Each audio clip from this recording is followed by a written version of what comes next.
The champagne glass shattered. 75 guests gasped.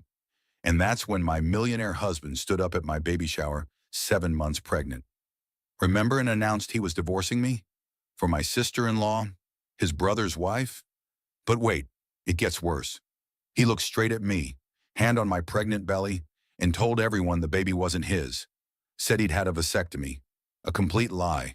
In front of my family. My friends. Everyone I knew. The video went viral. Millions of views. Baby shower divorce trending worldwide.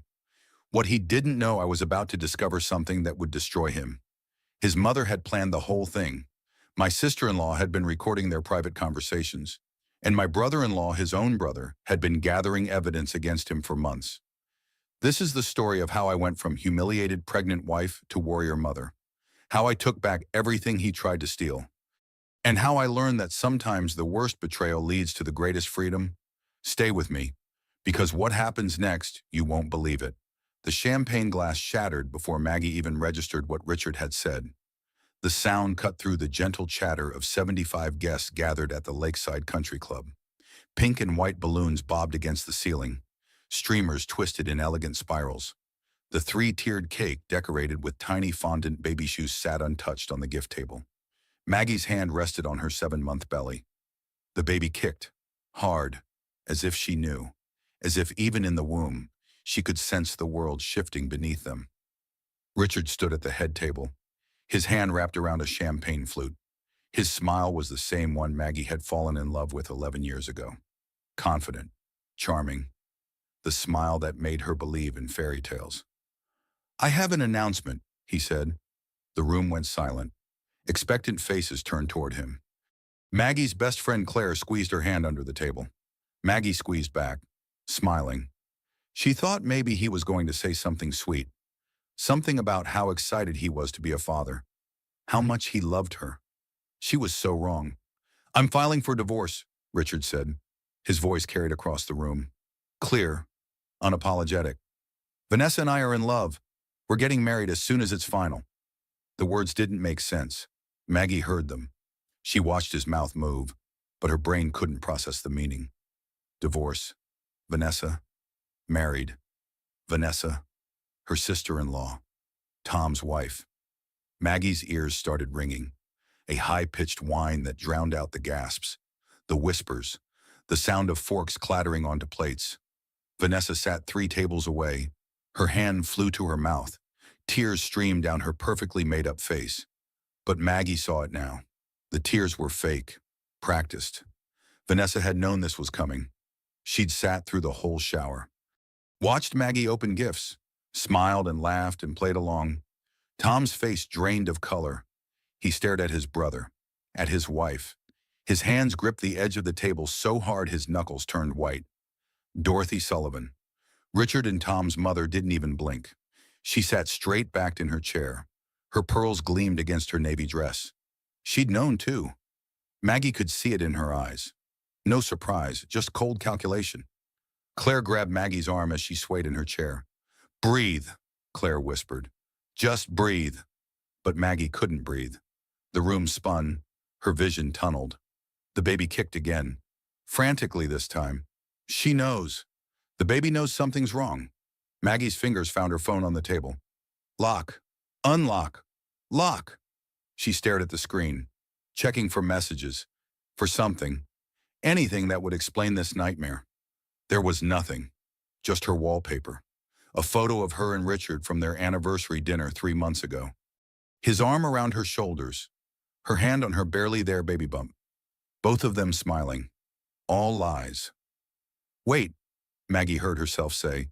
Her voice sounded far away, like it belonged to someone else.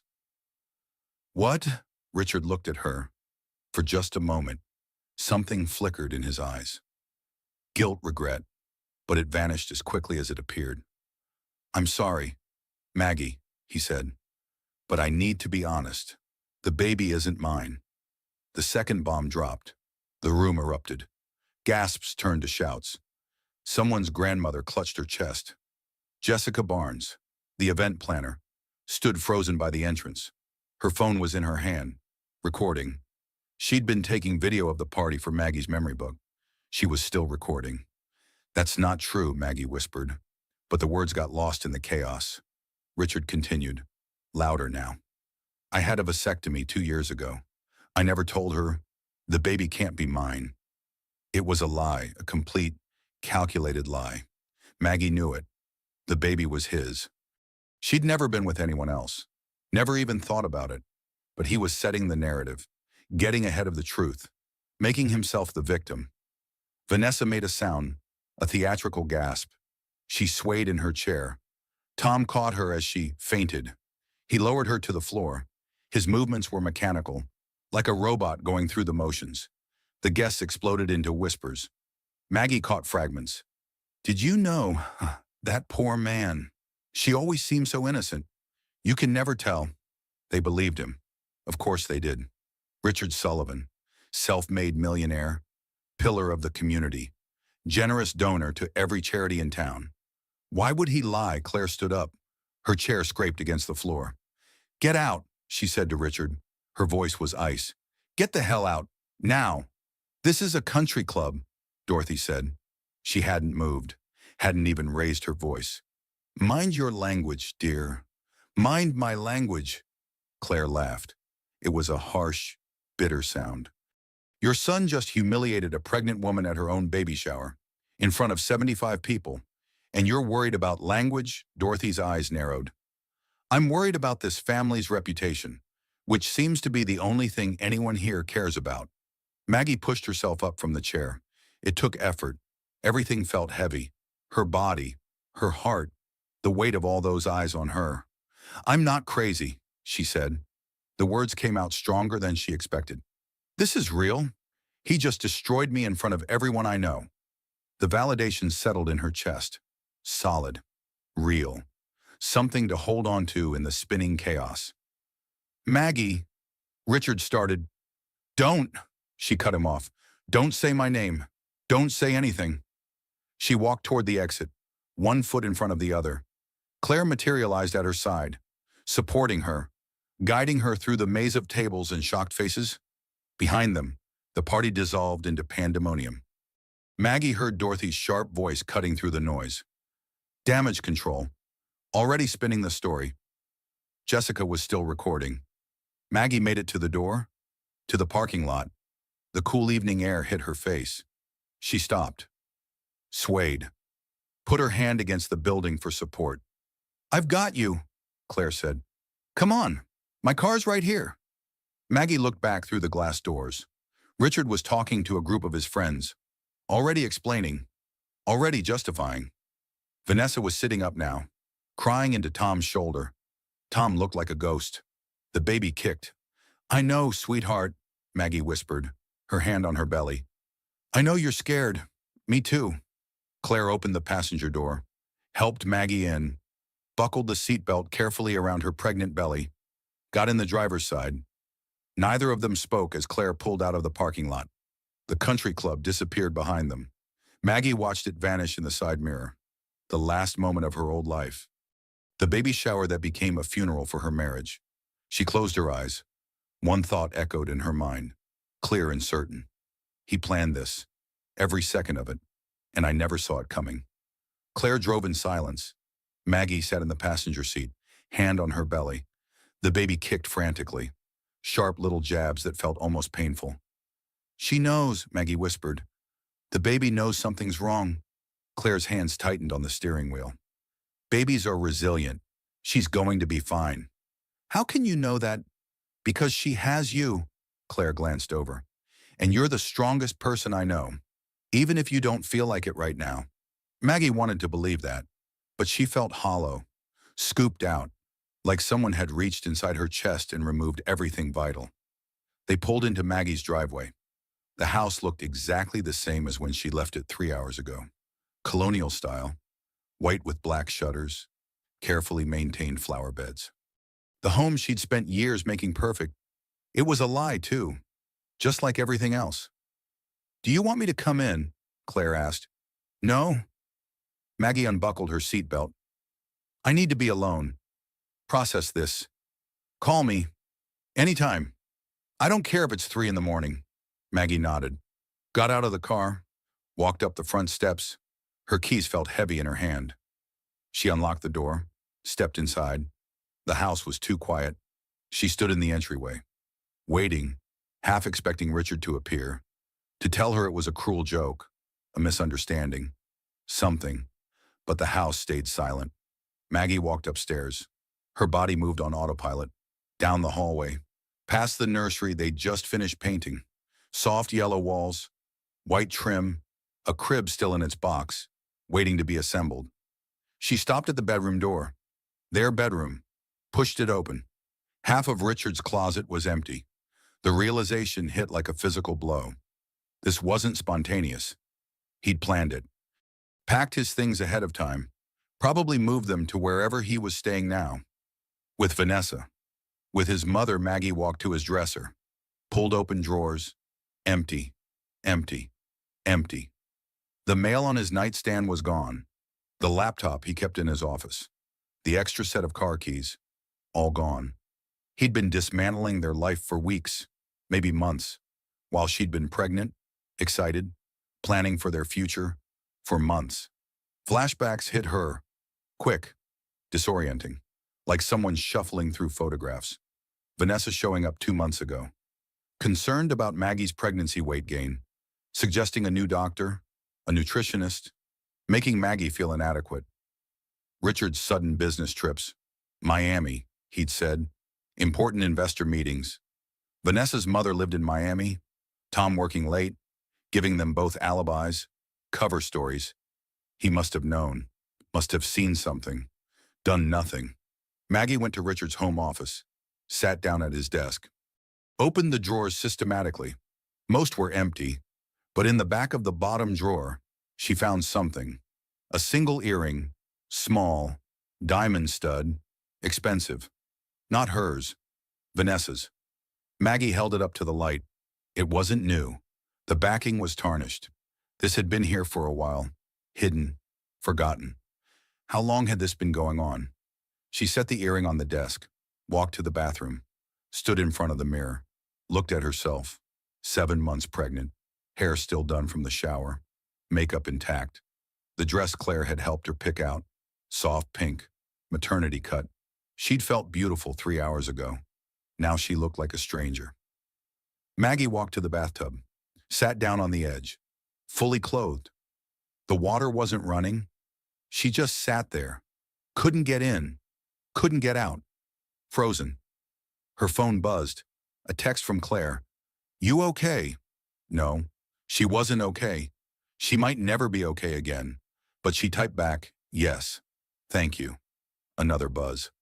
This time, a number she didn't recognize. This is Dorothy Sullivan. We need to talk. Maggie stared at the message. Her mother-in-law, who had sat through that entire humiliation without flinching, who had looked at Maggie like she was something distasteful, something temporary. The phone rang. Dorothy's number. Maggie answered, said nothing. Margaret. Dorothy's voice was crisp, businesslike. I understand you're upset, but you need to think about the family's reputation. The family's reputation, Maggie's voice cracked. Your son just accused me of cheating at my baby shower in front of 75 people. Yes, unfortunate timing, but these things happen. What's important now is how we handle it. How we handle it. I'm prepared to offer you a settlement. Generous. More than generous. But you need to go quietly. No lawyers. No drama. Just sign the papers and disappear. Maggie laughed. She couldn't help it. The sound was harsh, almost hysterical. You knew, she said. You knew he was going to do this. Dorothy paused, just for a moment. I knew my son was unhappy. I knew he'd made a mistake marrying someone from your background. I encouraged him to correct it. My background. You were a project. Dear, a phase. Richard likes to play savior. Find someone who needs rescuing. But eventually, he remembers who he is, what he deserves. The words were knives, precise, calculated to wound. And Vanessa? She's what he deserves. Vanessa is from a proper family. Old money, breeding. Yes, she's what he deserves. She's married to your other son. Tom will understand. Eventually. Family loyalty above all else. Maggie closed her eyes. The bathroom spun around her. How much? She asked. I'm sorry. How much are you offering me to disappear? $500,000. Tax-free. But you sign a non-disclosure agreement. You never speak about the family again. And you release any claim to the Sullivan name. And the baby. A paternity test will prove she's not Richard's. You'll raise her on your own. We'll have no further involvement. Maggie felt something shift inside her. Something cold. Hard. Like ice forming in her chest. Go to hell, Dorothy. She hung up. Her hands were shaking. The phone slipped from her fingers. Clattered on the bathroom tile. The baby kicked again. Softer this time. As if exhausted from the emotional storm. Maggie looked down at her belly. Put both hands over it. I'm sorry, she whispered. I'm so sorry I brought you into this mess. But even as she said it, she knew. The baby wasn't the mistake. The marriage was. The trust was. The blind, stupid belief that Richard Sullivan had loved her.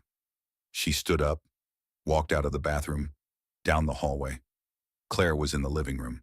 She must have let herself in with the spare key. I couldn't leave you alone, Claire said. I just couldn't.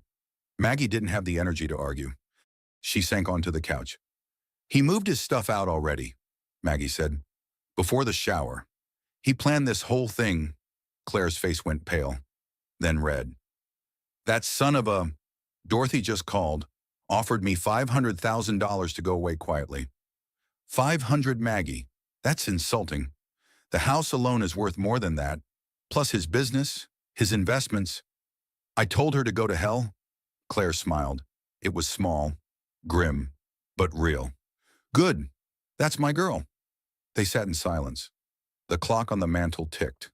Loud, persistent. I need to know why, Maggie finally said. Why announce it like that?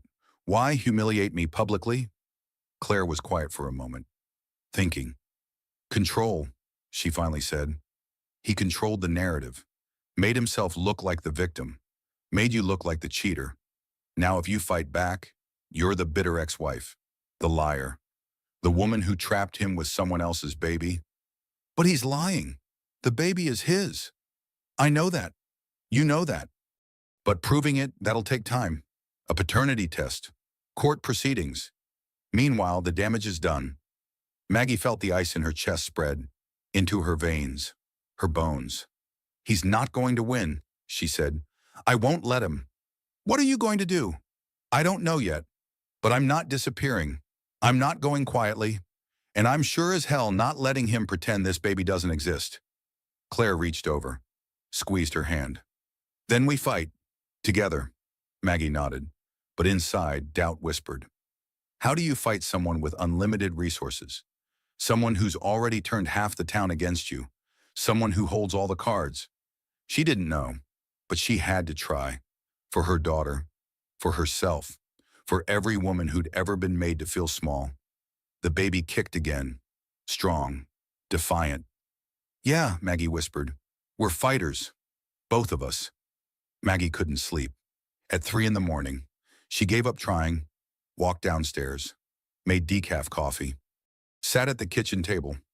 The house felt different at night, emptier. The shadows seemed darker, the silence more oppressive. Claire had finally gone home around midnight, made Maggie promise to call if she needed anything, left a casserole in the fridge, practical help for an impractical situation. Maggie wrapped her hands around the coffee mug. The warmth felt good, real, something solid to hold on to. Her mind kept spinning, trying to make sense of the senseless. When had it started? How long had she been blind? She thought about Richard's computer, his laptop. He'd taken it, but the desktop in his office was still there. He must have forgotten about it, or assumed she'd never look. Maggie stood up, walked to his office, turned on the light. The desktop sat on his desk, dark, waiting. She pressed the power button. The machine hummed to life. The login screen appeared. Password required. Maggie's fingers hovered over the keyboard. What would he use? Their anniversary too obvious. His birthday? Maybe. She tried his birthday. Incorrect. She tried his mother's birthday. Incorrect. Then, on a whim, she tried her birthday, March 15th, 0315. The screen unlocked. He'd used her birthday, even while planning to destroy her. The arrogance, the cruelty of it. Maggie opened his email. Thousands of messages. She filtered by sender. Found Vanessa's name. The most recent email was from 2 days ago. Can't wait for Saturday, everything's set. Dorothy confirmed the venue. This is really happening. I love you. Saturday. The baby shower. Maggie scrolled down. Hundreds of emails. She clicked on the oldest one. 3 years ago. Almost to the day. The subject line, last night. Maggie opened it. Read, I can't stop thinking about you. Tom's asleep upstairs, and all I can think about is your hands on me. You married the wrong brother. Richard. We both know it. Richard's response, then let's unmake the mistake. 3 years. 3 goddamn years. Maggie kept reading. Email after email. A chronicle of betrayal. Detailed plans. How to keep it secret. How to manipulate Tom. How to get Maggie pregnant. That one made her stop breathing. Getting her pregnant will buy us time. She'll be grateful. Clingy. Won't notice if you're distant. We can plan everything while she's focused on the baby. Vanessa's response, brilliant, and Dorothy agrees. Mother thinks it's perfect. Says Maggie will be easier to get rid of once she has the baby. Single mother, desperate, she'll take whatever settlement we offer. Maggie's vision blurred. She blinked. Tears fell on the keyboard. They'd planned her pregnancy, used it as a weapon, against her. But there was more. She kept digging, found financial records, bank transfers. Richard had been systematically moving money out of their joint accounts. Small amounts, 500 here, 1,000 there. Enough to avoid triggering alerts. He'd transferred nearly $200,000 to an offshore account. Money that should have been theirs, that he'd hidden, stolen. Properties purchased in Vanessa's name. A condo in Miami, a cabin in Aspen, all bought with money from the family business, from their marriage. Then Maggie found something else. Medical records. Richard's vasectomy. Except there was no vasectomy. The records showed a consultation 3 years ago. He'd asked about the procedure, decided against it. He'd lied at the baby shower, deliberately, publicly, claimed a medical procedure that never happened. But why, if he wanted to leave? Why claim the baby wasn't his? Maggie dug deeper. Found the answer in a legal document. Life insurance. Updated 6 months ago. If Richard died, Maggie would get $5 million. Unless they were divorced. If they divorced while she was pregnant, and he'd already claimed non-paternity, he wouldn't have to pay child support, wouldn't have to acknowledge the baby at all. And if something happened to him before the divorce was final, the baby, if proven to be his, would inherit his share of the Sullivan estate. Millions of dollars. Dorothy would lose control. So he'd publicly denied paternity, created doubt. If he died tomorrow, Dorothy could contest any inheritance. Claim the baby wasn't really a Sullivan. It was all about money, control, legacy. Maggie's child was just collateral damage. Every family Christmas, every vacation, every Sunday dinner at Dorothy's house. All of it had been a lie. She remembered Tom's awkward distance, how he never quite looked her in the eye, how he always left early, made excuses. He'd known. Maybe not everything, but something. The guilt had eaten at him, but not enough to tell her, to warn her. Dorothy's coldness made sense now. She'd never approved, never accepted Maggie, not because of some personality conflict, but because Maggie had always been temporary, a placeholder until Richard was ready for his real life. With Vanessa, the woman groomed since childhood to be a Sullivan wife, married off to the safe brother while waiting for the exciting one to notice her. Maggie closed the emails, sat back in the chair. The betrayal was complete. Absolute. Not just Richard. The whole family. They'd all known, all participated. Even Vanessa's tears at the shower had been calculated. Make herself look innocent. The unwilling participant. The woman who couldn't help falling in love. Maggie stood up. Her legs felt weak. The baby was quiet now, probably sleeping, unaware that her father had denied her very existence. She walked to the bathroom. The panic cleaning began. She didn't remember deciding to do it, but suddenly she was on her hands and knees, 7 months pregnant, scrubbing the bathroom floor, crying, scrubbing harder, trying to wash away the betrayal, the lies, the feeling of being used. The tiles gleamed. She moved to the sink, scrubbed until her hands ached. God, I was so stupid, she said out loud. The signs were all there. I just didn't want to see them. The business trips that were never about business. Vanessa's frequent visits, always when Tom was working, Richard's distance, his distraction, the way he'd stopped touching her even before the pregnancy, the prenuptial agreement that had mysteriously appeared 6 months ago, that he'd pressured her to sign, that she'd refused, so he'd forged her signature, added that to the list of crimes. The bathroom was spotless now. Maggie sat on the floor, back against the tub, exhausted. The front door opened. Maggie froze. Richard coming back. Dorothy, the police. Footsteps in the hallway. Slow. Hesitant. Maggie. A man's voice. Not Richard. Tom. She didn't answer. Didn't move. He appeared in the bathroom doorway. 5 in the morning. Still wearing the suit from the baby shower. Rumpled now. Tie gone. Eyes red. I saw the light on, he said. I was hoping you'd still be awake. We need to talk. I know things. Things that can help you. Maggie looked at him. Her brother-in-law. Vanessa's husband. Richard's brother. Get out, she said. Please, just listen. I know you have no reason to trust me, but I've been gathering evidence. For you? For months. For months, Maggie laughed. It sounded broken. You've known for months and said nothing. I was waiting for the right time, waiting to have everything you'd need, everything that would hold up in court. The right time. Maggie pushed herself up from the floor. It took effort. The right time was before he humiliated me in front of 75 people. The right time was before he called my daughter a bastard. The right time was before... Her voice broke. She stopped talking. Tom stepped into the bathroom, hands raised, placating. You're right. I should have told you sooner. I was a coward, but I'm here now, and I have proof. Everything you need to destroy him. Maggie wiped her eyes. Why help me now? Tom's face crumpled. For a moment, he looked lost, young, vulnerable. Because you're a good person, because my family is poison, because that baby deserves better than this legacy. He pulled a folder from inside his jacket, set it on the bathroom counter. Photos, emails, financial records, bank transfers to offshore accounts, property Richard bought in Vanessa's name, the forged prenup, all of it, everything I could find. Maggie stared at the folder, not touching it.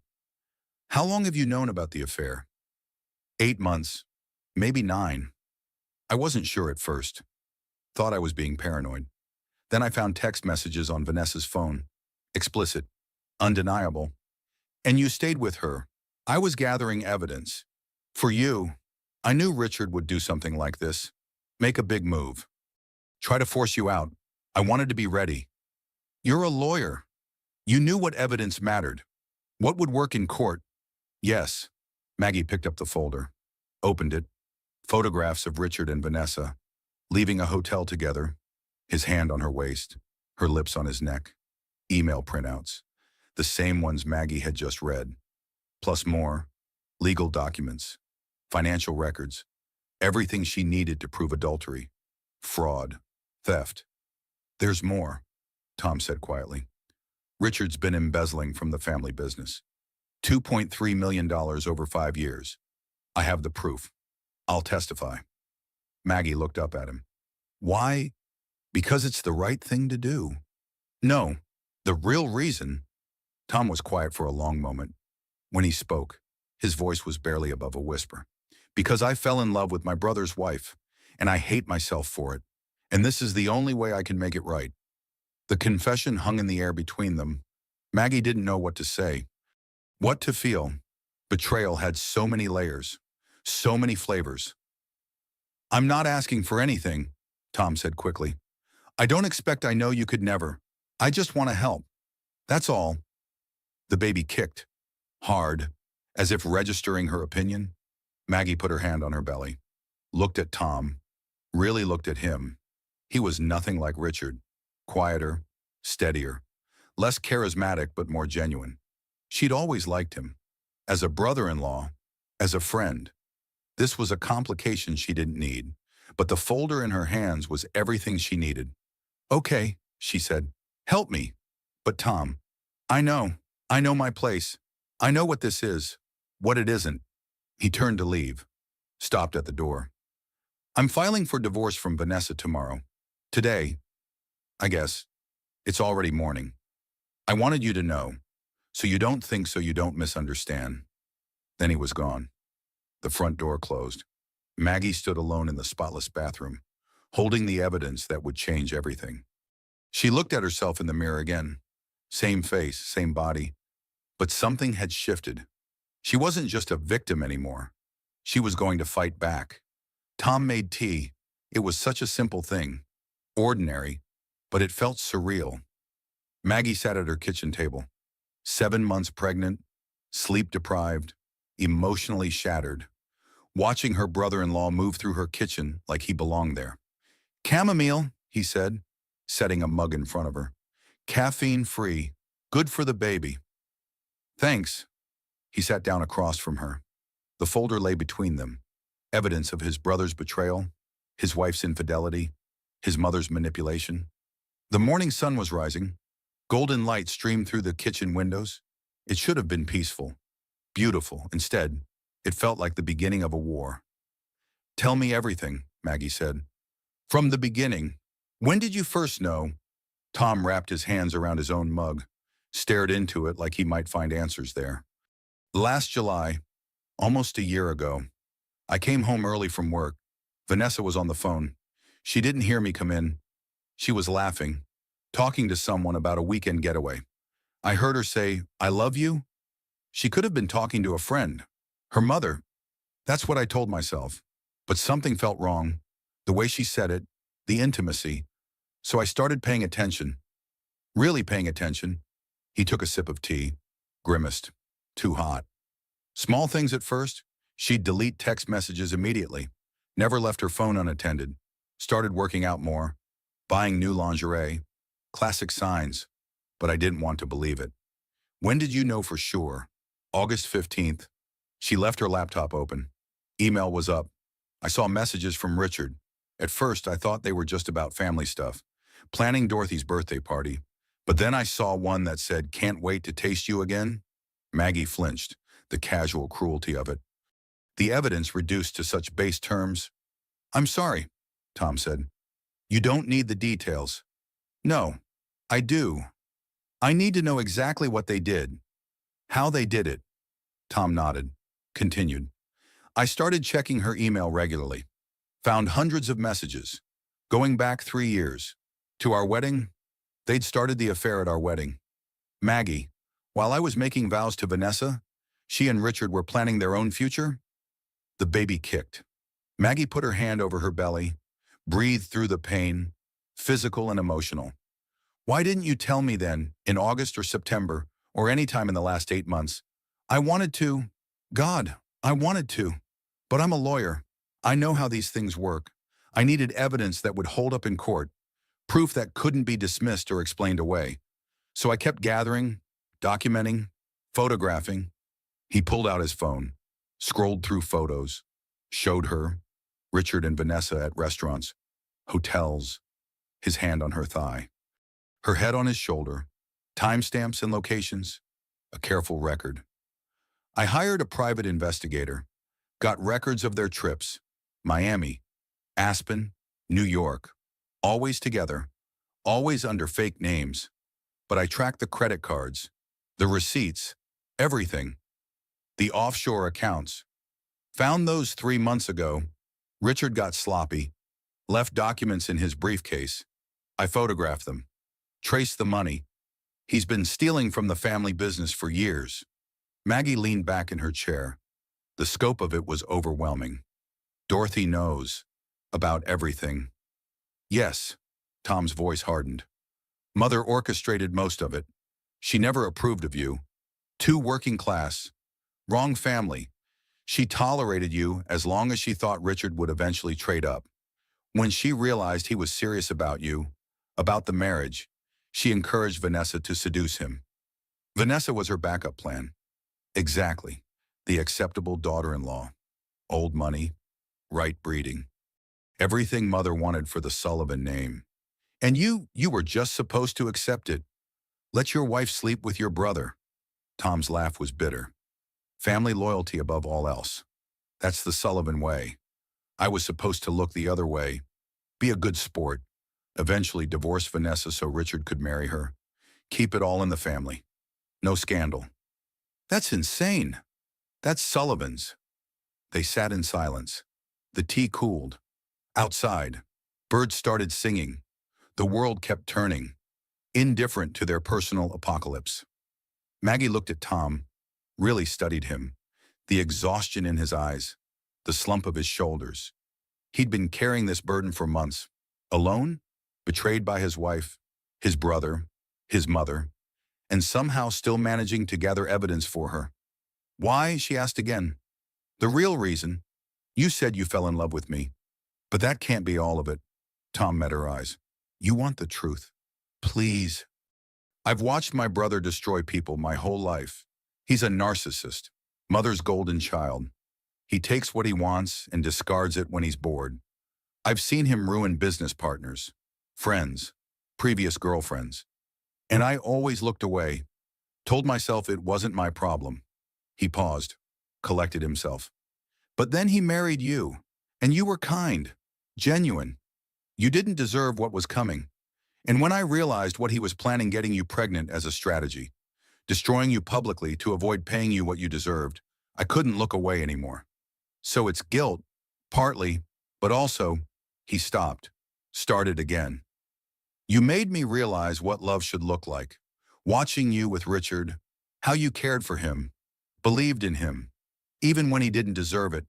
I wanted that, craved it, and I hated that my wife was giving it to my brother while I got nothing. The confession was raw, honest, painful. I don't love you, Maggie said gently. I'm sorry, but I don't. I can't. I know. I'm not asking you to. I'm just explaining why I'm here, why I did what I did. This isn't about winning you. It's about, he gestured helplessly, doing something right, for once. The baby kicked again. Maggie winced. You okay? Tom asked. Just stressed. She feels it, gets agitated. Can I? He reached toward her belly, stopped, uncertain. Maggie hesitated, then nodded. Tom placed his hand gently on her stomach. The baby kicked against his palm. His eyes widened. Wow, she's a fighter, always kicking, always moving, like her mother. Maggie smiled despite everything. I hope so. God, I hope so. Tom pulled his hand back. The moment of connection passed. They were back to business. What now? Maggie asked. Now we use all of this. Tom tapped the folder. We file first. Before Richard can, we freeze the assets. We force a paternity test that proves he lied. We expose the embezzlement. We destroy him. And Dorothy, she's complicit. We subpoena her, force her to testify, expose her role in the fraud. She'll lose her seat on the company board, her social standing, everything she values. Will it work? Yes, the evidence is solid, irrefutable. Richard made a fatal mistake. He announced his lies at a public event, on camera. There were 75 witnesses. He can't walk that back. Maggie felt something shift inside her chest. The ice was still there, but now it had purpose, direction. I want everything, she said. The house, the accounts, his business reputation, his mother's precious legacy. I want to destroy it all. Tom smiled. It was grim, satisfied. Then let's get to work. Outside, the sun continued rising. A new day, a new beginning. Maggie stood up, walked to the nursery door, pushed it open, the yellow walls, the unassembled crib, the tiny clothes hanging in the closet. She put her hand on her belly. We're going to win this, baby girl. I'm going to teach you that women don't have to accept betrayal. We fight back. The baby kicked, strong, defiant, agreeing. Behind her, Tom gathered the evidence, organized it, prepared for war. Maggie smiled. For the first time since the baby shower, she felt something other than despair. She felt anger, and anger, properly directed, was power. Claire arrived at 8 in the morning with coffee and determination. "Decaf for you," she said, handing Maggie a cup. "And enough caffeine for me to power a small city. We've got work to do." She stopped when she saw Tom in the kitchen. "What's he doing here?" "Helping," Maggie said. "He has evidence. Everything we need." Claire's eyes narrowed. "This better not be some Sullivan trick." Tom stood up, held out the folder. "Look for yourself." Claire snatched it, flipped through. Her expression shifted from suspicion to shock to fury. "Holy shit." "Yeah," Maggie said. This is everything. Financial records, photos, the embezzlement. How did you—" "I've been preparing for months," Tom said. "I knew Richard would make a move eventually. I wanted Maggie to be ready." Claire looked at him for a long moment, then nodded. "Okay, you're in." "We need a lawyer," Maggie said. "A good one. Someone who specializes in divorce, high net worth cases." Claire smiled. It wasn't a nice smile. "I know just the person. Helen Carter, my nursing school roommate. She's a divorce attorney now. They call her the Widowmaker. That sounds expensive." "It is, but she owes me. Big time. I'll make some calls." By 9:30, Helen Carter was sitting in Maggie's living room. She was nothing like Maggie expected. Mid-40s, perfectly tailored suit, platinum blonde hair, warm smile. She looked like someone's favorite aunt, right up until she started talking about strategy. Then her eyes went cold, calculating, predatory.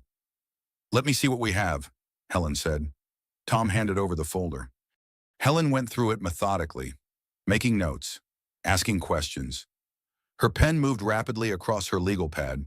After 20 minutes, she looked up. "We have him, completely, fraud, adultery, embezzlement, and he made a critical error he announced at a public event that was being recorded." "Jessica has the video," Maggie said. "The event planner. She recorded the whole thing." "Perfect. We need that video. Today. Also, I need to file paperwork immediately. We need to freeze all marital assets before Richard can hide more." The doorbell rang. Maggie jumped. Claire went to answer it. Came back with Jessica Barnes. "I hope it's okay that I came," Jessica said. Her hands twisted together, nervous. I couldn't stop thinking about what happened. It was so awful. And I have the video. 4 different angles. I thought you might need it." Helen's smile was genuine this time. "You're an angel. May I see?" Jessica pulled out her phone.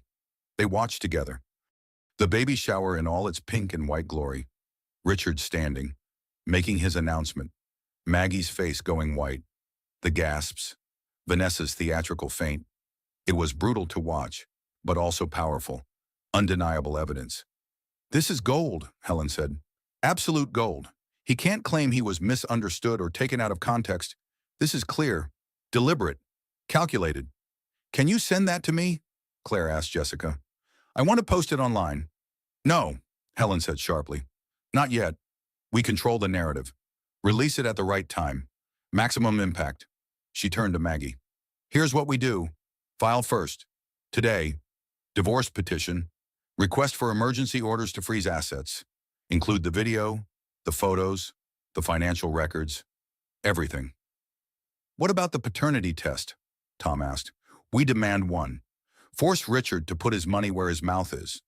When it proves he's the father, we sue for defamation, emotional distress, every penny we can get. And the embezzlement, we notify the family business board, provide the evidence, force them to investigate.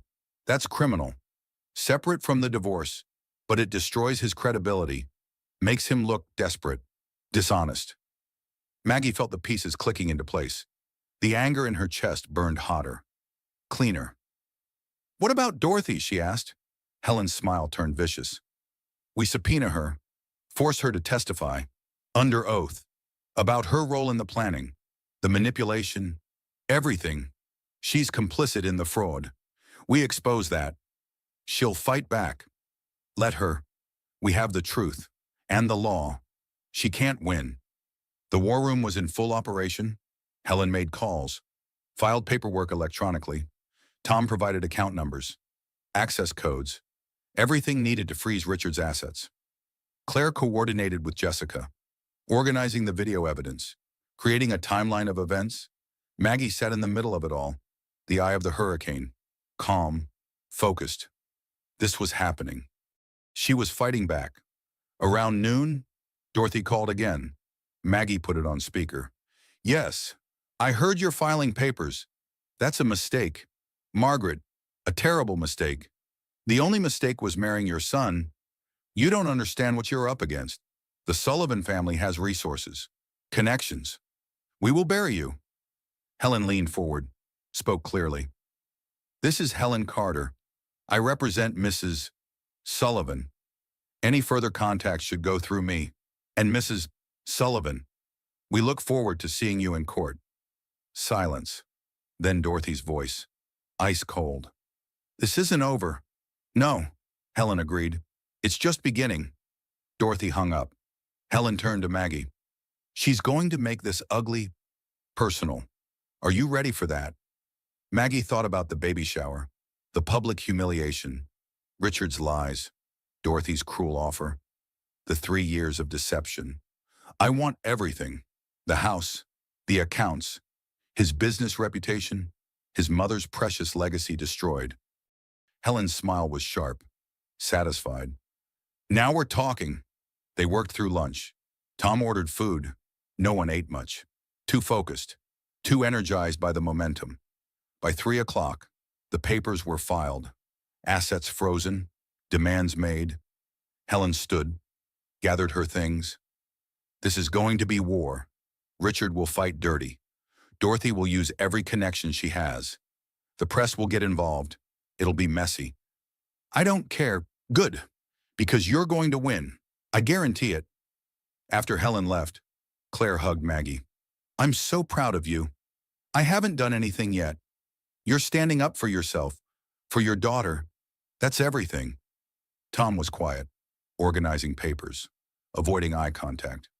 Thank you, Maggie said to him, for all of this, the evidence, the support, everything. He looked up. It's not enough. To make up for, it's something that matters. They heard cars pulling up outside, multiple vehicles, doors slamming. Claire went to the window. Oh, shit. In what? Richard's here, with Dorothy, and a whole entourage. Maggie stood up, felt the baby kick, hard, almost painful. We're going to win this, baby girl, she whispered to her belly. No matter what. The doorbell rang, then pounding. Richard's voice shouting, Maggie, open this door. We need to talk. Claire looked at her. What do you want to do?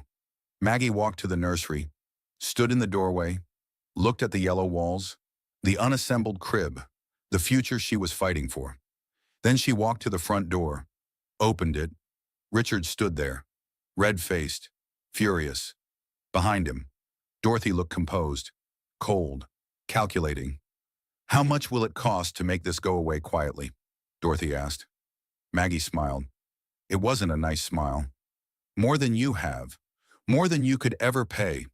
This isn't going away, and it sure as hell isn't going to be quiet. She closed the door, locked it, walked back to her friends. The war had officially begun. And Maggie Sullivan wasn't backing down. Dorothy Sullivan stood in Maggie's living room. She hadn't been invited, had let herself in with a key she'd apparently never returned. Tom stood between her and Maggie, protective, defiant. Get out, Claire said, before I call the police. This is still family property, Dorothy said. I have every right to be here. Actually, Tom said, the house is in Maggie's name alone. Dad insisted on it. Remember, he wanted to make sure she'd be protected if something happened to Richard? Dorothy's jaw tightened. A muscle twitched. Your father was a fool. No, he was the only decent person in this family. The tension was thick, physical. Maggie felt the baby kick frantically. She put her hand on her belly, tried to calm herself, to calm her daughter. I came to offer one last chance, Dorothy said. She turned to Maggie. $750,000. Final offer. Take it and disappear, or face complete destruction. You planned this, Maggie said. Her voice was steady, strong. You wanted your sons with your chosen women. I was never good enough. Never part of your precious legacy. Dorothy didn't deny it. Girls like you are fine for practice, not for legacy. The words hung in the air. Cruel, calculated, designed to wound. Claire stepped forward. Her hands were clenched into fists. Get out, now, before I forget I'm a nurse and violate my oath to do no harm. You're threatening me. I'm warning you. One mother to another. Except you're not really a mother. Are you mothers protect their children? All of them. Not just the golden one. Tom flinched. The words hit home. Dorothy's expression didn't change. I'm protecting my family's reputation. Our legacy. Something you people could never understand. No, Maggie said. You're protecting your image, your status, your precious seat at the country club. But it's over. Dorothy, I filed divorce papers this morning. With evidence of Richard's adultery, his embezzlement, your complicity. For the first time, Dorothy's composure cracked. Just slightly. A flicker of uncertainty. That's you can't prove. We can, Tom said. I've been documenting everything. The offshore accounts, the property purchases, the stolen money, all of it. You, Dorothy turned on him. You betrayed your own family. For her, I exposed criminals. There's a difference. Richard is your brother, and you're my mother. But that doesn't excuse what you've done. What you've all done. Dorothy's face went red, then pale. She opened her mouth, closed it. For once, she had no response. The police have been notified about the embezzlement, Maggie said. The family business board will be meeting tomorrow. They'll see the evidence. Richard will be removed, probably prosecuted. You've destroyed him, destroyed us. No, you did that? All of you. I'm just making sure everyone knows the truth. Dorothy looked at each of them. Her eyes lingered on Tom. You're dead to me, both of you. Good, Tom said. I'd rather be dead to you than complicit in your schemes. Dorothy turned on her heel, walked to the door, stopped. This isn't over. Actually, Maggie said, it is. You just don't know it yet. Dorothy left. The door slammed. The house felt lighter, cleaner. Claire let out a long breath. Well, that was fun. Is she going to be a problem? Maggie asked Tom. She'll try, but she's lost her leverage. Once the embezzlement goes public, she'll be fighting for her own reputation. She won't have time to attack you. Helen called an hour later. It started. Richard knows about the filing. He's threatening to countersue. Claims you're making false accusations. Defaming him. Let him. The media's picking it up too. Local news wants a statement. The video's starting to circulate. Someone posted it online. Who? Does it matter? It's viral now. Baby shower divorce. Millionaire's public humiliation. It's everywhere. Maggie felt a moment of panic. Then clarity. Good. Let everyone see. Let them know the truth. What do we say to the press? Nothing? Not yet. Let the video speak for itself. People aren't stupid. They can see what really happened. By evening, Maggie's phone was ringing constantly. Friends, acquaintances, people she hadn't heard from in years. Some offering support, some fishing for gossip. She turned it off, unplugged from the chaos, sat in the nursery, rocked in the chair she'd bought for late-night feedings. The baby was calm now, resting. Maggie put both hands on her belly. It's okay, sweetheart. We're okay. Better than okay. We're fighting back. Claire appeared in the doorway. Tom's leaving. He wanted to say goodbye. Tom stood in the hallway, exhausted, defeated, relieved. I'm filing for divorce from Vanessa tomorrow, he said, making it official. How do you feel about that? Free? Angry? Sad? All of it? He paused. She called me, crying, begging me to forgive her. Said Richard's abandoning her. Wants nothing to do with her anymore. What did you say? I told her she made her choice. Now she has to live with it. That must have been hard. Not as hard as I thought it would be. He looked at Maggie. Really looked at her. Are you going to be okay? I don't know. Probably not. Not for a while. But eventually, yes. I think so. Good, you deserve that. Peace, happiness, all of it. So do you. Tom smiled. It was sad. Wistful. Maybe. Someday. But right now, I need to focus on making this right. Testifying. Helping you win. That's what matters. After he left, Maggie went to bed early. Exhausted. Emotionally drained. But sleep didn't come. At 3 in the morning, she was awake, staring at the ceiling. The house was too quiet, too empty. She thought about Richard. Where was he now with Vanessa? At his mother's alone. Did he regret it? The public announcement, the lies. Or was he just angry at being caught? The questions had no answers. And even if they did, they wouldn't change anything. Her marriage was over. Her trust was shattered. Her future was uncertain. But she had something Richard didn't. Something Dorothy couldn't understand. She had the truth. And she had people who cared about her. Really cared. Not for what she could provide, but for who she was. Maggie got up, walked to the kitchen, made tea, sat at the table. Her phone turned back on, showed hundreds of messages. Most supportive, some cruel. She ignored them all, except one. From a number she didn't recognize. This is Vanessa. Can we talk? Maggie stared at the message. Her sister-in-law, her husband's mistress, the woman who'd helped destroy her life. Asking to talk, it should have been easy to ignore, to delete, to block. But Maggie found herself typing back. Why? The response came immediately. Please, I made a terrible mistake. I need to explain. Maggie hesitated, then typed, come over. Now. 20 minutes later, Vanessa stood on her doorstep, mascara running, hair disheveled, pregnant belly visible under her coat. Maggie should have slammed the door, screamed, raged. Instead, she stepped aside. Let her in. Sometimes you need to understand the monster, to look it in the eye. Sometimes that's the only way to move forward. Vanessa sat at Maggie's kitchen table, the same table where Tom had sat hours before, where plans had been made, evidence organized, war declared.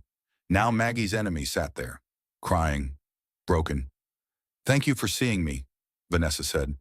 Her voice was hoarse, raw. I know I don't deserve it. No, you don't. Maggie made tea. The ritual was automatic now, comforting.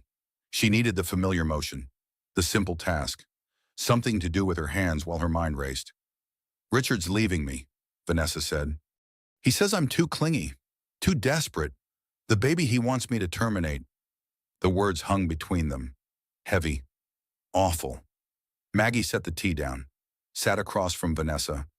You're pregnant. 3 months. He doesn't want it. Says it complicates things.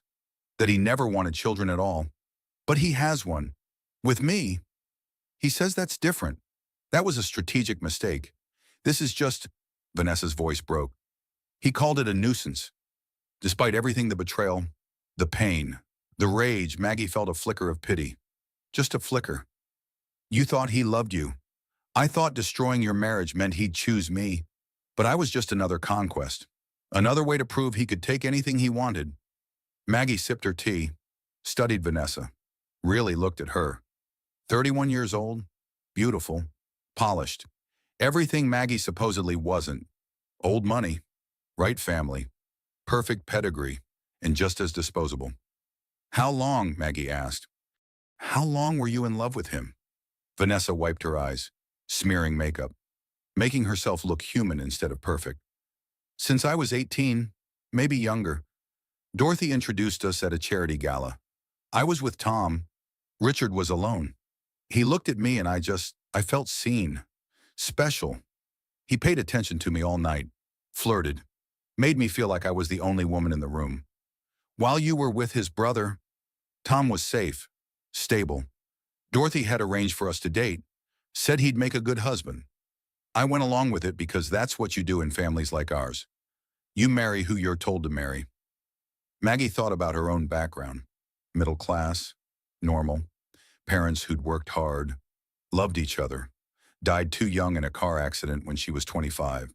She'd thought marrying into the Sullivans meant security, family, belonging. She'd been so wrong. Dorothy encouraged the affair, Vanessa continued. Said Tom would forgive me. That family loyalty mattered more than fidelity. That Richard and I were meant to be together. Old money with old money. The proper match. And you believed her. I wanted to. I wanted Richard so badly. I thought, Vanessa laughed. It was bitter, self-mocking.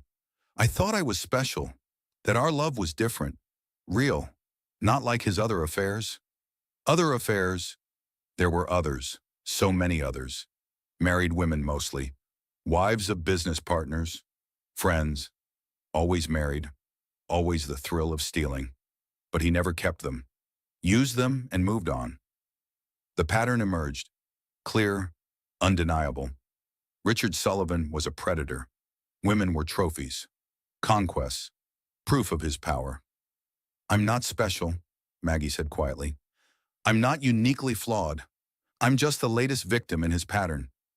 Vanessa looked at her, really looked. Something passed between them.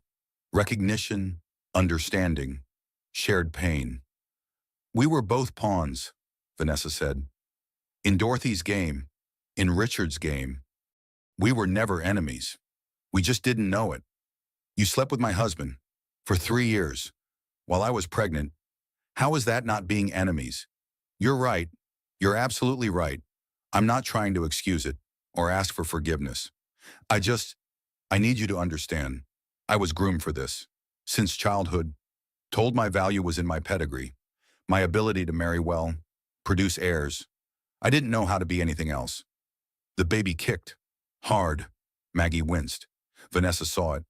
Can I? She reached out, hesitated. No. Vanessa pulled back, nodded. Of course. They sat in silence. 2 pregnant women, both abandoned by the same man, both manipulated by the same family. The hatred Maggie felt should have been pure, absolute, but it was complicated now, muddied by understanding. Vanessa wasn't Dorothy, wasn't Richard. She was just another victim. Complicit, yes. Guilty, absolutely, but also used. I have recordings, Vanessa said suddenly. Everything Dorothy planned. Everything Richard admitted to me. Private conversations, plans, schemes, all of it. Maggie's heart raced. Why would you give that to me? Because he abandoned me. Because Dorothy used me. Because Vanessa's voice cracked. Because I'm tired of being a pawn. And maybe if I help you, if I do something right for once, I can start to forgive myself. That's not how forgiveness works. I know, but it's all I have. Maggie thought about Tom, his months of gathering evidence, his confession of love, his need to do something right. The Sullivans destroyed everyone, even each other. What do the recordings prove? Everything. Dorothy orchestrated the whole thing, getting you pregnant, planning the public announcement, the fake vasectomy claim, all of it. She's on tape admitting it, laughing about it. And Richard, admitting the embezzlement, bragging about how easy it was to manipulate you, how he never loved you, just married you because you were convenient, easy, grateful. Each word was a knife, but Maggie needed to hear them, needed the truth, no matter how much it hurt. Why did you record them? Insurance. I knew Richard would eventually discard me too. I wanted leverage, proof, something to protect myself when he inevitably moved on. Smart, calculating. Exactly what Richard would do. They really were perfect for each other. I'll testify, Vanessa said. In court, against both of them. I'll tell everything. Face the consequences. She looked at Maggie, desperate, pleading. I need you to know I'm sorry. For all of it. For not being stronger. For not telling you sooner. For being exactly what Dorothy wanted me to be. Maggie didn't know what to say. Sorry didn't fix anything. Didn't undo the damage. Didn't erase the pain. But it was something. There's more, Vanessa said. Her hands twisted together. Nervous. Afraid. Tom, he's filing for divorce from me. He said, she paused, took a breath. He said he's been in love with you for 3 years. The revelation shouldn't have been surprising. Tom had already told Maggie, but hearing it from Vanessa made it real. Concrete. I know, Maggie said. You know. He told me, when he gave me the evidence against Richard. Are you going to? No, I'm not. I don't love him. I'm not even sure I can trust anyone right now, let alone think about relationships. Vanessa nodded, relief mixed with something else. Regret. Maybe. For all the choices that led here.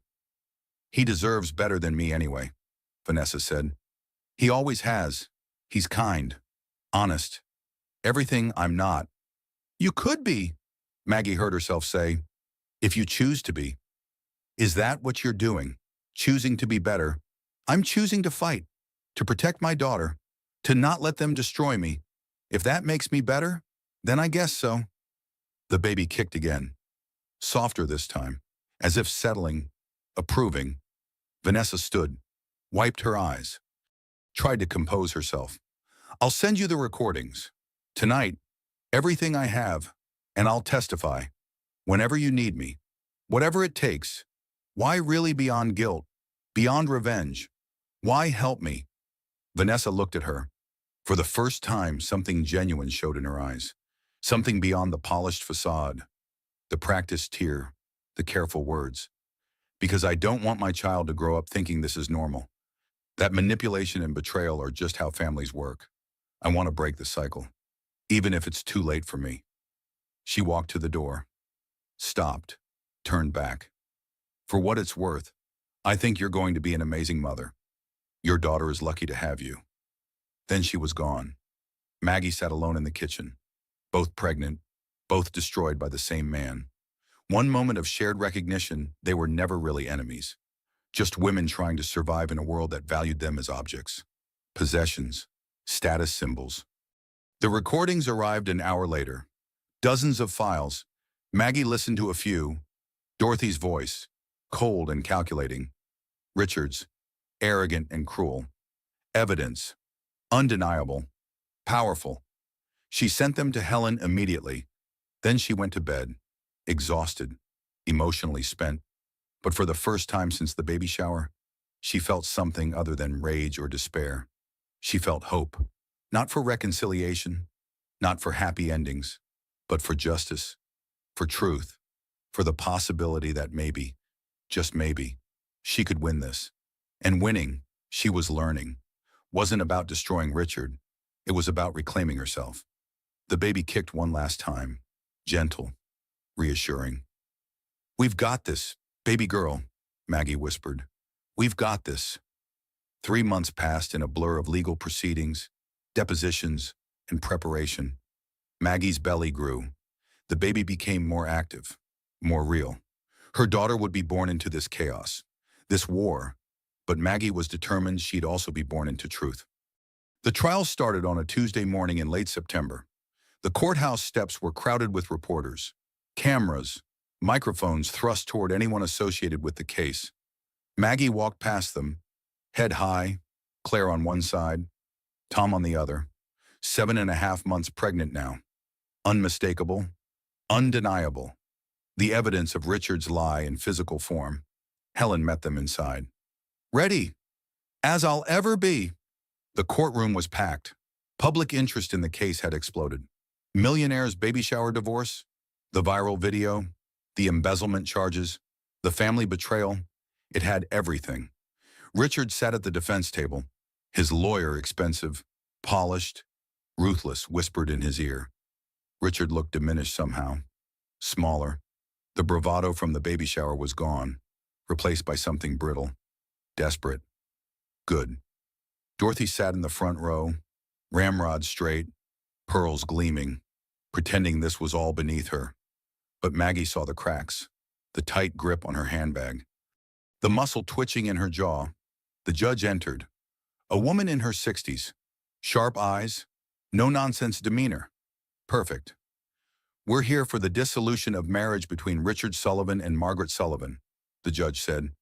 Additional criminal charges have been filed separately. Today we focus on the divorce proceedings. Counsel, are you ready? Helen stood. Yes, Your Honor. Richard's lawyer stood. Yes, Your Honor. Then let's begin. The paternity test results were entered into evidence first. Conclusive. Definitive. The baby was Richard's. No question. Richard's lawyer tried to spin it. My client was misinformed. He believed, based on medical consultation, that he was unable to father children. And yet, Helen said, he never actually had a vasectomy. Medical records prove he only consulted about the procedure. Never went through with it. My client was confused about your client lied, under oath, in a public statement, on video, which we have. Would you like to see it again? The video played, Richard's voice, clear, confident. The baby isn't mine. I had a vasectomy 2 years ago. Complete, undeniable, lies. The judge's expression hardened. Continue, Miss Carter. The evidence mounted.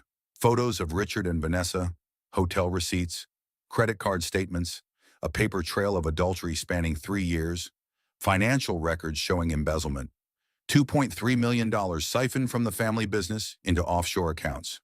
Property purchased in Vanessa's name with stolen money.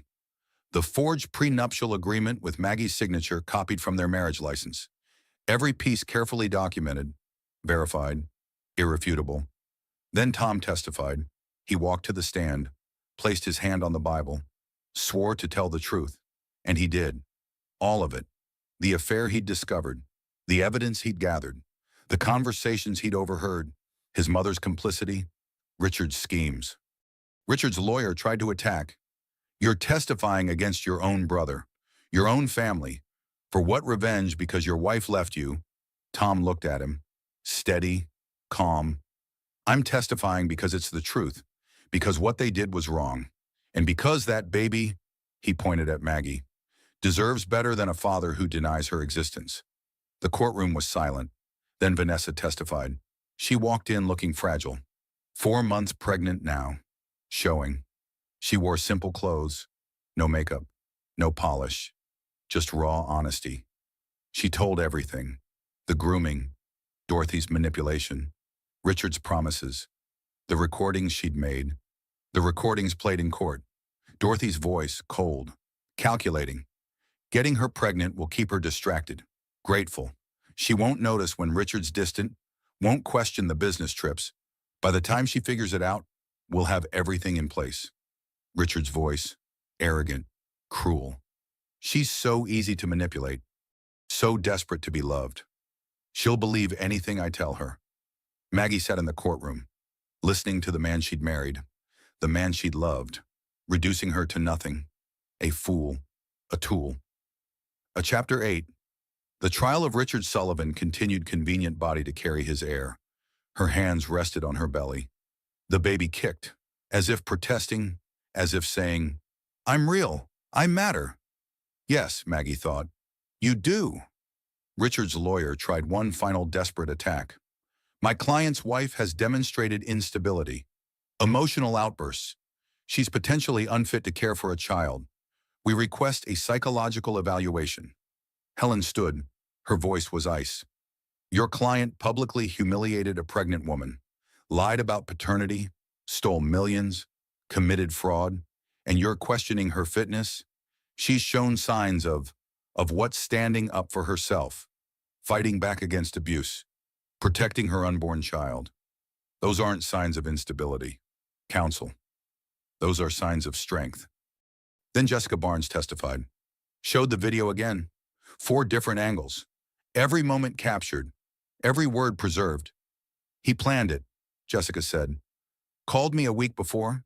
Said he wanted to make a surprise announcement. Asked me to make sure I was recording. He wanted this documented. The cruelty of it. The calculation. Richard had wanted proof of his power. Evidence of his control. It had backfired spectacularly. Finally, Father Patrick O'Brien took the stand. The family priest. The man who'd baptized both Sullivan brothers, who'd married Richard and Maggie, who'd known the family for 30 years. Father O'Brien, Helen said, you've known the Sullivan family for decades. Can you speak to Margaret Sullivan's character, The priest looked at Maggie. His eyes were kind, sad. In 30 years of ministry, I've rarely met someone with such grace under persecution. Margaret came to me after the baby shower. She was devastated, broken, but she wasn't bitter. She was scared for her child, worried about doing right by her daughter. She asked me to pray for Richard, for Dorothy, for Vanessa, even after everything they'd done. And Richard Sullivan's character, Father O'Brien hesitated, choosing words carefully. Richard was raised to believe he was exceptional, above consequences. Dorothy encouraged that, praised him for things that should have been corrected. He learned early that charm could excuse cruelty, that money could buy forgiveness. He never learned accountability. Would you trust him to raise a child? No, I would not. Richard's face went red, then pale. His lawyer whispered urgently. But there was no defense against the truth. The recess came. Maggie sat in the courthouse bathroom, splashed water on her face, tried to breathe. A court clerk entered, an older woman with kind eyes and silver hair. "You're doing good, honey," she said simply. "Keep going." The stranger's kindness almost broke Maggie. She nodded, unable to speak. When she returned to the courtroom, her hands were shaking. She clasped them together, walked to her seat, one foot, then another. She could do hard things. She'd proven that already. The verdict came faster than expected. The evidence was overwhelming, undeniable. The judge spoke. Her voice was firm, clear. "I find Richard Sullivan guilty of adultery, fraud, and willful deception. The marriage is dissolved. Custody of the minor child when born is awarded to Margaret Sullivan. Full custody. Richard Sullivan will have supervised visitation only, pending completion of the criminal proceedings for embezzlement." Richard stood. "Your Honor, please." "Sit down, Mr. Sullivan. I'm not finished." He sat. "Furthermore, I find that Richard Sullivan has engaged in financial fraud against his spouse. All marital assets are awarded to Margaret Sullivan. The house, the investment accounts, everything. Richard Sullivan is ordered to pay child support and spousal support. Amounts to be determined at the next hearing." Helen squeezed Maggie's hand under the table. "Additionally, given the emotional distress and public humiliation inflicted upon Mrs. Sullivan, I'm awarding punitive damages, $500,000, to be paid within 30 days. Dorothy made a sound, quickly suppressed. "As for you, Mrs. Dorothy Sullivan," the judge turned her attention to the front row. "You are hereby subpoenaed to testify in the criminal proceedings against your son. Your role in the financial fraud has been documented. The district attorney will determine if charges should be filed against you as well." Dorothy's face went white. Her composure finally shattered. The gavel fell. "This court is adjourned." Maggie sat in stunned silence. Claire hugged her. Tom smiled. Helen gathered papers, already planning the next phase. They'd won. Completely. Absolutely. Undeniably. Richard tried to approach. Security stopped him. "Maggie, please. Can we just talk?" "No," she said. Her voice was steady, strong. "We have nothing to say to each other. Not now, not ever." She walked out of the courthouse, past the reporters, the cameras, the chaos. Claire drove her home. Tom followed in his own car. Helen promised to handle the media, the paperwork, everything. Maggie went straight to the nursery, stood in the doorway. The crib was assembled now. Tom had done it last week. The room was ready, waiting. 2 weeks later, the contractions started. Claire drove her to the hospital. Tom met them there. He'd asked permission to be present, to represent the Sullivan family decently. Maggie had agreed. Labor was hard, 30 hours. The pain was relentless, overwhelming. Maggie thought she couldn't do it, couldn't survive it. Then she remembered the baby shower, the betrayal, the fight, everything she'd already survived. She could do anything. Her daughter was born at 3:47 in the morning, 7 pounds, 3 ounces. Perfect. The nurse placed her on Maggie's chest. Tiny, warm, alive. Maggie looked down at her daughter. All the pain, the fear, the uncertainty, it was worth it. All of it. "You're going to know love," Baby girl, real love. Not the twisted, selfish version I accepted. You're going to know your worth from day one. The baby made a small sound, nestled against her mother's heartbeat. Tom stood in the corner, tears streaming down his face. Claire took photos, practical as always. You'll want to remember this, she said. Maggie held her daughter, this tiny person she'd fought for, protected, defended. What's her name? The nurse asked. Amelia, Maggie said. After my mother, Claire smiled. Tom nodded approval. Even the nurse looked touched. It's perfect, Claire said. Outside, someone tried to enter. Security stopped them. Richard's voice carried through. That's my daughter. I have a right. No, sir. There's a court order. You're not allowed contact. This is ridiculous. I'm her father. The security guard's voice was firm. Sir, you need to leave. Now. Richard's protests faded as he was escorted away. Tom visited instead, bringing flowers, looking awkward, uncertain. I'm sorry, he said, for everything my family did. What can I do to help? Maggie looked at him, then at her daughter, then back at Tom. Just be Uncle Tom. Show up. Be reliable. Be kind. That's all she needs. All I need. He nodded. I can do that. And he did. The weeks after Amelia's birth blurred together. Sleepless nights, endless feedings, the overwhelming responsibility of caring for another human, but also joy, pure, uncomplicated joy. Maggie would wake at 3 in the morning, Amelia crying for food. She'd pick up her daughter, hold her close, feed her while the world slept. These quiet moments were sacred, just the two of them. No Richard, no Dorothy, no drama, just mother and daughter. The criminal trial for embezzlement started when Amelia was 3 weeks old. Maggie didn't attend, stayed home with her baby instead. Let Helen handle it. Tom testified again. So did Vanessa. The evidence was overwhelming. Richard was convicted, sentenced to 5 years in minimum security prison, ordered to pay restitution, his business license revoked, his reputation destroyed. Dorothy was removed from the family business board. No criminal charges filed, but her social standing evaporated. The country club, the charity boards, the carefully cultivated image of respectability, all gone. Maggie heard about it secondhand. Didn't feel the satisfaction she'd expected. Just emptiness where the anger used to be. Winning felt different than she'd imagined. Not triumphant, just quiet. Final. Richard sent letters from prison. Maggie returned them unopened. He had no parental rights. The court had terminated them due to his fraud and abandonment. He was legally nothing to Amelia. Just a name on a birth certificate, a biological fact. Not a father. Vanessa had her baby, a boy. She named him James. Tom helped her from a distance, co-parenting in the loosest sense. He'd forgiven her enough to be civil, but nothing more. Vanessa was in therapy now, working on herself, trying to understand the patterns that had led her here. I was groomed, she told Maggie during one cautious coffee meeting. I know that doesn't excuse what I did, but it helps me understand it, so I don't repeat it with James. That's good, Maggie said. She meant it. Breaking cycles mattered. For all of them. Tom came by often, always asking first, never presuming.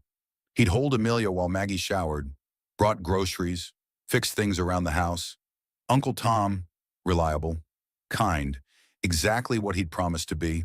One evening, 6 months after Amelia's birth, he brought dinner, Chinese takeout. They ate in the living room, Amelia asleep in her bassinet nearby. How are you doing? Tom asked. Really? Maggie thought about it, honestly considered the question. Better, not great, but better. I'm sleeping more. Amelia's on a schedule. The business is picking up. She'd relaunched her interior design business. Working from home, baby nearby. Her first client had been Jessica Barnes, the event planner who'd recorded the baby shower. I want someone who knows about new beginnings, Jessica had said. It had felt right, circular, using her pain to create something beautiful. And emotionally, Tom asked, I don't know if I can ever trust again, Maggie admitted. Tom nodded. Then don't. Just live. The trust might follow, or not. You get to choose. Is that what you're doing, just living, trying to? Some days are harder than others. But yeah, I'm learning. They sat in comfortable silence, the easy quiet of two people who'd been through hell together, who understood each other's scars. I'm not looking for, Tom started. I know. I just want you to know I'm here, as a friend, as family. If you'll have me, nothing more, nothing expected. I know that too. Amelia stirred, made a small sound. Both adults turned toward her, protective, attentive. She's amazing, Tom said. You're doing an incredible job. I'm trying. That's all I can do. Tom stood to leave, stopped at the door. Richard's being released next month. Good behavior. Early release. Maggie's stomach clenched. He can't contact us. The restraining order is still in effect. I just wanted you to know, to be prepared. After he left, Maggie checked all the locks, set the alarm, held Amelia close. He can't hurt us anymore. Baby girl, I won't let him. But fear lingered. What if Richard tried to contact her? What if he showed up? What if she forced herself to stop, to breathe, to remember her strength? She'd survived his betrayal, his public humiliation, his attempts to destroy her. She'd won in court, built a new life, raised a beautiful daughter. Richard Sullivan had no power over her anymore, unless she gave it to him, and she wouldn't. Maggie stood in the nursery doorway, watching Amelia sleep. 1 year old now, growing so fast, learning to walk, starting to talk, saying mama in that perfect, heart-melting way. The room looked different than it had during the pregnancy. More lived in, toys scattered, books stacked, evidence of a real child, a real life. Not the fantasy Maggie had imagined when she'd first painted these walls, but something better, something real. Her interior design business was thriving. She'd specialized in nurseries and children's rooms, helping other mothers create spaces for their babies. It felt meaningful, important. She'd hired an assistant, a young woman just out of design school, eager, talented. They worked well together. The house was hers, completely. No mortgage. Richard had been forced to sign it over as part of the settlement. It felt different now. Not like Richard's house that she'd lived in, but her home, her space. She'd redecorated, changed everything, made it reflect who she was, who she wanted to be. Dorothy tried to contact her once, 6 months ago. A letter delivered by courier. Maggie had burned it unread. Some bridges weren't worth rebuilding. Some people didn't deserve forgiveness. Richard was out of prison now, living in a small apartment across town, working some menial job, his millions gone, his reputation destroyed, his family fractured. He'd tried to visit once, shown up at her door. Maggie had called the police. The restraining order was enforced. He'd been arrested, released with a warning. He hadn't tried again. Vanessa sent occasional updates, photos of James, milestones, progress reports on her therapy. She was working now, teaching piano lessons, building a life separate from the Sullivan legacy. I want James to know his cousin, Vanessa had written. When they're older, when it's appropriate, I want them to have family, real family, not the toxic version we knew. Maggie had written back, maybe someday, when they can choose for themselves. Tom was a constant presence. Uncle Tom.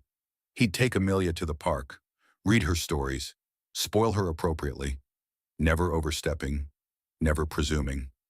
Their relationship remained undefined.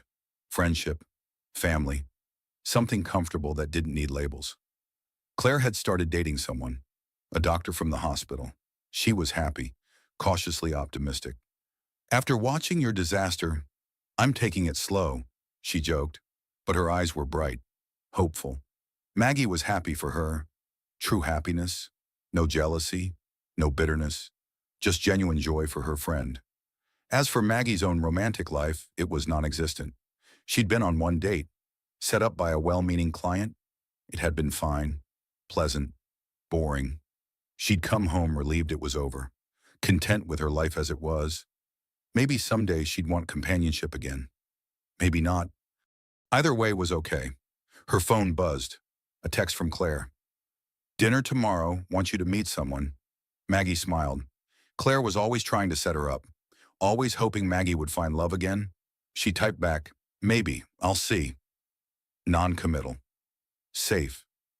Leaving options open without promises. Amelia stirred in her crib, opened her eyes, saw Maggie in the doorway. Mama, she said, reaching up. Maggie lifted her daughter, held her close, breathed in that perfect baby smell. Good morning, sweetheart, Amelia babbled. Happy sounds. Content. They went downstairs. Maggie made breakfast. Amelia in her high chair, smearing oatmeal on her face, making a mess, being perfectly, wonderfully 1-year-old. The sunrise streamed through the kitchen windows. Golden, warm, beautiful. Maggie's phone was on the counter. She picked it up. Lock. Unlock.